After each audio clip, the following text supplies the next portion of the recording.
নমস্কার, আমি ডাক্তার আসাদুল শেখ। আমার চ্যানেলের পক্ষ থেকে সবাইকে ধন্যবাদ। আজকে আমি এই ভিডিওতে একটা গুরুত্বপূর্ণ হোমিওপ্যাথিক ওষুধ নিয়ে আলোচনা করব, যে ওষুধটার নাম হচ্ছে আম্মি ভিশনাগা। আম্মি ভিশনাগা হোমিওপ্যাথিক ওষুধ, খুবই কার্যকর হোমিওপ্যাথিক ওষুধ। এই ওষুধটা আমরা সাধারণত ব্যবহার করতে পারি ভিটিলিগো বা সেতির জন্য, সোরিয়াসিস আর হোয়াইট স্পট স্কিনের উপর, এইসব প্রবলেমকে নিয়ে, এইসব প্রবলেমের জন্য আমরা আম্মি ভিশনাগা হোমিওপ্যাথিক ওষুধটাকে ব্যবহার করতে পারি।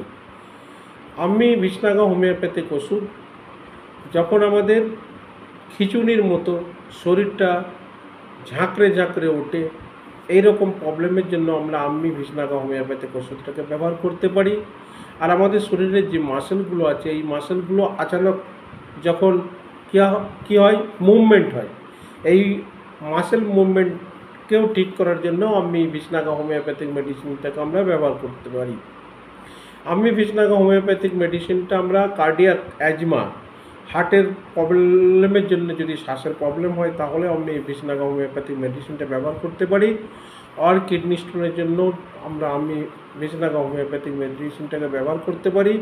আর chest pain, severe chest pain, যেটাকে বলা হয় অ্যাঞ্জাইনা পেক্টোরিস, এই কন্ডিশনটা আমাদের হয় কখন, যখন হার্টের যে মাসেল আছে, এই মাসেলে কি হয়, ল্যাক অফ ব্লাড ফ্লো কম হয়, তার কারণে হার্টে যে যন্ত্রণা হয়, চেস্টে যে যন্ত্রণা হয়, এই কন্ডিশনটাকে বলা হয় অ্যাঞ্জাইনা পেক্টোরিস। আর এই অ্যাঞ্জাইনা পেক্টোরিস ট্রিটমেন্ট করার জন্যও আমরা আম্মি ভিশনাগা হোমিওপ্যাথিক ওষুধটা ব্যবহার করতে পারি। তা বন্ধুরা, আমরা এইসব প্রবলেমের জন্য আম্মি ভিশনাগা হোমিওপ্যাথিক ওষুধটাকে ব্যবহার করতে পারি। কিভাবে ব্যবহার করব? 10 ফোঁটা হাফ কাপ পানির সঙ্গে মিশিয়ে দিনে 3 বার, সকালে একবার কিছু খাবার পর খেতে হবে, দুপুরে একবার কিছু খাবার পরে খেতে হবে, আর সন্ধ্যেবেলায় কিছু একবার খাবার পর খেতে হবে। এইভাবে 1 সপ্তাহ পর্যন্ত ব্যবহার করবেন। ফের 1 মাস বন্ধ রাখবেন। 1 মাস পরে 10 ফোঁটা হাফ কাপ পানির সঙ্গে মিশিয়ে দিনে 3 বার 7 দিন খাবেন। এইভাবে 2 থেকে 3 মাস ব্যবহার করলে যে এইসব প্রবলেমগুলো অনেকটা আরাম পাওয়া যাবে। তা বন্ধুরা, আমি এই ভিডিওতে আম্মি ভিশনাগা হোমিওপ্যাথিক মেডিসিন নিয়ে আলোচনা করলাম।